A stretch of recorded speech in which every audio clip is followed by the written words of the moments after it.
উহুদের ময়দানে ছড়ায় গেছে, আল্লাহ রাসূল শহীদ হয়ে গেছেন।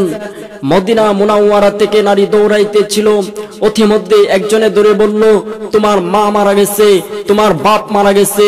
নারী বলল, রাখ তোর মা, রাখ তোর বাবা, বল আমার আল্লাহ রাসূল কেমন আছে। আরেকটু সামনে যখন আগাইলো, বলতেছে তোমার কলিজার টুকরা সন্তান মারা গেছে, বলে রাখ তোর কলিজার টুকরা সন্তান, বল আমার আল্লাহ রাসূল কেমন আছে। আরেকটু সামনে যখন আগাইলো, বলতেছে তোমার মা মারা গেছে, বলে রাখ তোর মা, বল আমার আল্লাহ রাসূল কেমন আছে।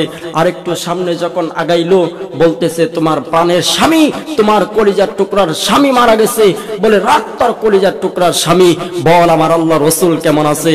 বলতেছে তোমার কলিজার টুকরার ভাই গাড়ির তলে পড়ে মারা গেছে, বলে রাখ তোর আমার ভাই, বল আমার আল্লাহ রাসূল কেমন আছে। ও মেয়েরা মুহতারাম দোস্ত বুজুর্গ ভাই, আরেকটু সামনে যখন আগাইলো, পঞ্চম ব্যক্তির সাথে যখন সাক্ষাৎ হয়ে গেল, বলতেছে আল্লাহ রাসূল ঠিক আছে। সাহাবী রাসূল হাত উঠায় দিছেন, হাত উঠায় দিয়া বলতেছে, হায় আল্লাহ, হায় আল্লাহ, তুমি কি ভাববে আমি জানি না, তুমি কি ভাববে আমি জানি না। আল্লাহ, যখন আল্লাহ রাসূল দুনিয়াতে যখন ছিল, রাসূলুল্লাহ সাল্লাল্লাহু আলাইহি ওয়াসাল্লাম যখন দুনিয়াতে ছিল, এই চোখ রাসূলুল্লাহকে দেখতো, আজ রাসূল দুনিয়াতে নাই। আল্লাহ, তুমি কি ভাববে আমি জানি না, আজ রাসূলুল্লাহ দুনিয়াতে নাই, নবীজি সাল্লাল্লাহু আলাইহি ওয়াসাল্লাম দুনিয়াতে নাই। হায় আল্লাহ, তুমি কি ভাববে আমি জানি না। আমি চাই না এই চোখ অন্য কাউকে দেখুক, তুমি আমাকে সাথে সাথে অন্ধ বানায়া দাও। যখন মহিলা সাহাবী যখন এই দোয়া করলেন, আল্লাহ পাক রব্বুল আলামিন সাথে সাথে ওই মহিলাকে অন্ধ বানায় দিলেন। কেমন আল্লাহ রাসূলের প্রতি কুরবানি করছেন মহিলা সাহাবী, কেমন আল্লাহ রাসূলের প্রতি ভালোবাসা ছিল, কেমন আল্লাহ পাক রব্বুল আলামিনের বন্ধু জনাবে মুহাম্মদুর রাসূলুল্লাহ সাল্লাল্লাহু আলাইহি ওয়াসাল্লামকে ভালোবাসতেন। আজ আমরা দুনিয়ার মুসলমান, আজ আমরা দুনিয়ার মুসলমান ওই সাহাবীকে চিনি না, আজ রাসূলুল্লাহ সাল্লাল্লাহু আলাইহি ওয়াসাল্লামকে চিনি না। যদি রাসূলুল্লাহ সাল্লাল্লাহু আলাইহি ওয়াসাল্লামকে চিনতাম, তাহলে রাসূলের আদর্শ মেনে চলতাম। যদি আম্মা জান আয়েশাকে চিনতাম, তাহলে আম্মা জানের আদেশ অনুযায়ী আমরা চলতাম। আজ দুনিয়ার মাঝে যদি আমি যুবকদেরকে প্রশ্ন করি, যুবক তুমি নবীজিকে চিনো, তুমি সাহাবীদেরকে চিনো?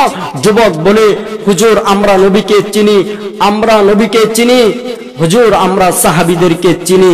সাহাবীদের আদর্শ আমাদের মাঝে আছে, রাসূলুল্লাহ সাল্লাল্লাহু আলাইহি ওয়াসাল্লামের ভালোবাসা আমাদের মাঝে আছে। আমি ওই সব যুবকদেরকে বলতে চাই, যুবক তোর ভিতরে যদি রাসূলুল্লাহ সাল্লাল্লাহু আলাইহি ওয়াসাল্লামের ভালোবাসা যদি থাকে, তাহলে তোর মাথার চুলগুলো নাস্তিকের বাচ্চা স্টাইলের মতো কাটা কেন? তোর ভিতরে যদি রাসূলুল্লাহ সাল্লাল্লাহু আলাইহি ওয়াসাল্লামের ভালোবাসা থাকে, তাহলে তোর গায়ের পোশাকগুলো ইহুদিদের মতো কেন? যুবক তুই যদি রাসূলুল্লাহকে ভালোবাসস, তাহলে তোর মুখের মধ্যে নবীর সুন্নতের দাড়ি কোথায়? তুই যদি রাসূলুল্লাহকে ভালোবাসস, বেপরদাভাবে তুই পার্কের ভিতরে অন্য মেয়েদেরকে নিয়ে চ্যাটিং করস কেন? তুই যদি রাসূলুল্লাহকে ভালোবাসস, তাহলে তোর প্যান্টগুলো ইহুদি নাসারাদের মতো কেন বল? তুই যদি রাসূলুল্লাহকে ভালোবাসস, তাহলে তোর পোশাকগুলো ইহুদি নাসারাদের মতো কেন বল? তুই যদি রাসূলুল্লাহকে ভালোবাসস, তাহলে মসজিদের মিনার থেকে আজান আসে, মসজিদের মিনার থেকে আজান আসে, মসজিদের ভিতরে আজান দেয় মুয়াজ্জিন, আল্লাহু আকবার আল্লাহু আকবার বলে, ওই আজান তোর কলিজা ঠান্ডা করতে পারে না। তোর পকেটের ভিতরে ছোট্ট একটা মিসকল আছে, ওই মিসকল তোর কলিজাকে জ্বালিয়ে দেয়। তো ওই মিসকল তোর কলিজাকে জ্বালিয়ে দেয়, ওই মিসকল তোর কলিজাকে জ্বালিয়ে দেয়। মুসলমান আজ আমরা মুখে বলি রাসূলুল্লাহকে ভালোবাসি, আজ মুখে আমরা উচ্চারণ করি রাসূলুল্লাহকে ভালোবাসি, কিন্তু আমরা রাসূলুল্লাহকে ভালোবাসি না।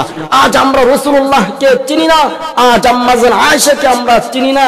যদি চিনতাম, হাই হাই হাই হাই, নবী তো আমাদেরকে কোনোদিন বলেন নাই হাই হাই হাই, যে মানুষটা এখনো পর্যন্ত উম্মতের জন্য উম্মতি উম্মতি বলে কান্না করতেছেন। নবীজি সাল্লাল্লাহু আলাইহি ওয়াসাল্লাম জিবরাইলকে প্রশ্ন করলেন, জিবরাইল আমার উম্মত কোথায়? জিবরাইল বললেন, এখনো পর্যন্ত কেউ উঠে নাই, আপনার উম্মত কোথা থেকে উঠবে? চলেন মাকামে মাহমুদে। নবীজি সাল্লাল্লাহু আলাইহি ওয়াসাল্লাম মাকামে মাহমুদে যাবে, হাতটা চেয়ারের উপর রাইখা দাঁড়ায় থাকবে, বসবে না।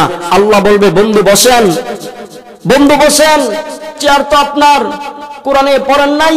আপনিও শুনছেন, ফাতাহাজ্জাত বিহি নাফিলাতাল লাক আসা আইয়াবাসা রাব্বুকা মাকামাম মাহমুদা।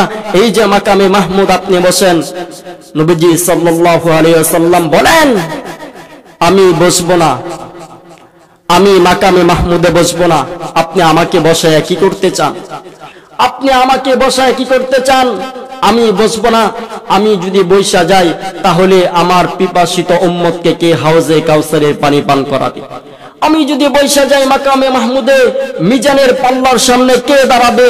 আমি যদি বৈশা যাই মাকামে মাহমুদে, ফুলসারাতের ঘাটে কে দাঁড়াবে? আমি যদি বৈশা যাই মাকামে মাহমুদে। আপনি বলছেন আমি সুপারিশ করলে আপনি মঞ্জুর করবেন? যখন উম্মতের বান্দা, উম্মতের গুনাহ, উম্মতের নেকি যখন সামনে না ঝুঁকবে, তখন আমি আপনার কাছে সুপারিশ করব, আপনি মঞ্জুর করবেন, দুরুদের গাঁটটি মাথার উপর দিয়া উম্মতকে জান্নাত পার করে দিব, উম্মতকে পার করে দিব। আজ আমরা ওই নবীকে চিনি না, আজ আমরা ওই রাসূলুল্লাহ সাল্লাল্লাহু আলাইহি ওয়াসাল্লামকে চিনি না। ও মুসলমান, সামনে আসছে কুরবানি ঈদ, সামনে আসছে কুরবানি ঈদ। আগে ঈদ আসলে কত আনন্দে পূর্তি হতো, কত খুশি হতো। দুনিয়ার মুসলমান যারা গ্রামে থাকে তারা কত আনন্দ পূর্তি করত। আমার ভাই ঢাকা থেকে আসবে আমাদের জন্য বিভিন্ন কাপড় চোপড় নিয়ে। যারা বিদেশে থাকে, বাহিরে থাকে, তাদের ফ্যামিলিরা চিন্তা ভাবনা করত বিদেশ থেকে আমার ভাই আসবে, আমার বড় বাবা আসবে, আমার বড় বোন আসবে, আমাদের জন্য অনেক কিছু নিয়ে। কিন্তু আজ মুসলমানের ভিতরে কোনো আনন্দ পূর্তি নাই। কেন জানেন? আজ আমাদের মা বোন বেপরদাভাবে রাস্তা দিয়ে চলাফেরা করে যেই সব ধরনের পোশাক পিনবে, এই সব ধরনের পোশাক হলো ইহুদি নাসারাদের। ঈদের মধ্যে যেই মহিলাগুলো, ঈদের মধ্যে যে মা বোনগুলো যেই সব ধরনের পোশাক পিনবে, সব হলো ইহুদিদের পোশাক। আজ বর্তমান সময়ের মেয়েরা চুলের কাটিং দেয় ইহুদিদের মতো, বর্তমানের সময়ের মেয়েরা চুলকে কালারিং করে ইহুদিদের মতো, বর্তমান সময়ের মেয়েরা শরীরের জামা পরে ইহুদিদের মতো, বর্তমান সময়ের মহিলারা উন্না, এত বড় উন্না রেখে তারা ব্যবহার করে গামছা। আজ ইহুদিদের মতো তারা সবকিছু ব্যবহার করতেছে। তাদের শরীরের জামা টাইট পিন্দে ইহুদিদের মতো, আজ তাদের হাঁটাও ইহুদিদের মতো, আজ তাদের খাবার ইহুদিদের মতো। আমি এক মহিলাকে রেস্টুরেন্টে জিজ্ঞাসা করছিলাম, এই যে আপনি খাবার খাইতেছেন, আপনার দস্তরখান কোথায়? হুজুর আমাদের দস্তরখান লাগে না। এই যে তারা এই যে অভদ্রভাবে ইহুদিদের মতো খাবার খাচ্ছে, ইহুদিদের মতো তারা চলাফেরা করছে, ইহুদিদের মতো মসজিদের মধ্যে আজান নাই, ইহুদিদের মতো আজান শুনে মসজিদের পাশ দিয়ে চলে যায়, তাদের কোনো নামাজ নাই। ও দুনিয়ার মুসলমান, আমি আপনাদেরকে বলতে চাই, ও দুনিয়ার মুসলমান, আমি আপনাদেরকে বলতে চাই, আল্লাহ পাক রব্বুল আলামিন আমাদেরকে এমন এক পরীক্ষা করতেছেন, ওয়ালানাবলুওয়ান্নাকুম বিশাইইম মিনাল খাউফি ওয়াল জুই ওয়া নাকসিম মিনাল আমওয়ালি ওয়াল আনফুসি ওয়াত সামারাত ওয়াবাশশিরিস সাবিরিন। দুনিয়া হলো পরীক্ষার জায়গা। যদি এখান থেকে যদি পরীক্ষায় পাস করতে পারি, তাহলে কাল কিয়ামতের ময়দানে আমাদের জান্নাত। আর যদি এখান থেকে যদি ফেল করে যাই, তাহলে কাল কিয়ামতের ময়দানে আমাদের জাহান্নাম। আমাদের দুনিয়ার মুসলমান যুব সমাজ, তাদের দিকে যদি আজকে তাকাই, আজ আমাদের যুব সমাজগুলো জাহান্নামের দিকে চলে যাচ্ছে। আজ বর্তমান সময়ে মহিলাদের দিকে যদি তাকাই, মহিলারা আজ জাহান্নামের দিকে চলে যাচ্ছে। এমন ধরনের পোশাক পরে শরীর দেখা যায়, পেট দেখা যায়, হাত পাও দেখা যায়। হায় হায় হায় নারী, এত বড় তোমার কাপড়, এত সুন্দর তোমার জামা, তারপরেও তুমি তোমার শরীরটা ঢাকতে পারো না। কিন্তু চিন্তা করো, 3.5 টুকরা কাপড় দিয়া তোমার এই শরীরটা ঢাকে, কিন্তু তোমার এত বড় শাড়ি, এত বড় ওড়না, তারপরে তোমার শরীরটা তুমি ঢাকতে পারো না। মনে রেখো, এই ফাইজলামি, এই ইত্রামি, এই দুষ্টামি দুনিয়াতে করে যাইতে পারলা, কিন্তু কবরে গিয়া করতে পারবা না। কবর এমন এক ভয়ঙ্কর জিনিস, যেমন তুমি যদি বাংলাদেশ থেকে যদি তুমি ইটালি যাইতে চাও, তোমার পাসপোর্ট দরকার। যদি পাসপোর্ট না থাকে, ভিসা না থাকে, তুমি ইটালি যাইতে পারবা না। তেমনি তোমার যদি আমল না থাকে, তোমার যদি নামাজ না থাকে, তোমার যদি আমল আখলাস যদি না থাকে, আল্লাহ তাআলা রব্বুল আলামিনের সাথে সম্পর্ক না থাকে, তাহলে তুমি জান্নাতেও যেতে পারবা না।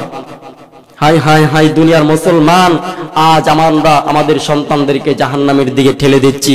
হাই হাই মুসলমান, ইমাম শাফি রাহমাতুল্লাহি আলাইহি সারাদিন কাজকর্ম করতেন, মাদ্রাসায় ছাত্রদেরকে পড়াইতেন, রাত্রেবেলা বাড়িতে যাইতেন, যায় দেখতেন আম্মাজান শুয়ে আছে।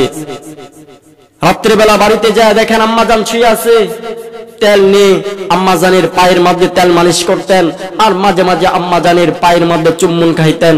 আম্মাজান বলতেন, বাবা তোমার এই পাক পবিত্র জবান, তুমি সারাদিন আল্লাহর কোরআন পড়ো, তোমার এই আল্লাহর কোরআন পড়ো, তোমার মুখের মধ্যে মিঠা লেগে থাকে, তাহলে তুমি আমার পায়ের মধ্যে চুম্বন খাইতেছো কেন? ইমাম শাফি রাহমাতুল্লাহি আলাইহি বললেন, চার মাযহাবের এক মাযহাব ইমাম শাফি রাহমাতুল্লাহি আলাইহি বললেন, মা আমি আপনার পায়ের মধ্যে চুম্বন খাইতেছি না, আমি জান্নাতের মধ্যে চুম্বন খাইতেছি, আপনার পায়ের মধ্যে না।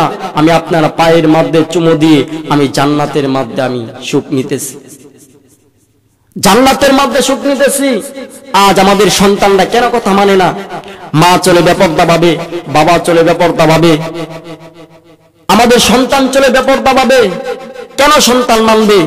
কোন পর্যায়ে সন্তান কথা মানবে? ও দুনিয়ার মুসলমান, আসুন দিন শিখি, ইসলাম শিখি, আল্লাহ এবং তার রাসূলকে মানি। আল্লাহ এবং তার রাসূলকে যদি মেনে চলতে পারি, তাহলে আমাদের দুনিয়াও সুন্দর হবে, আখিরাতও আমাদের সুন্দর।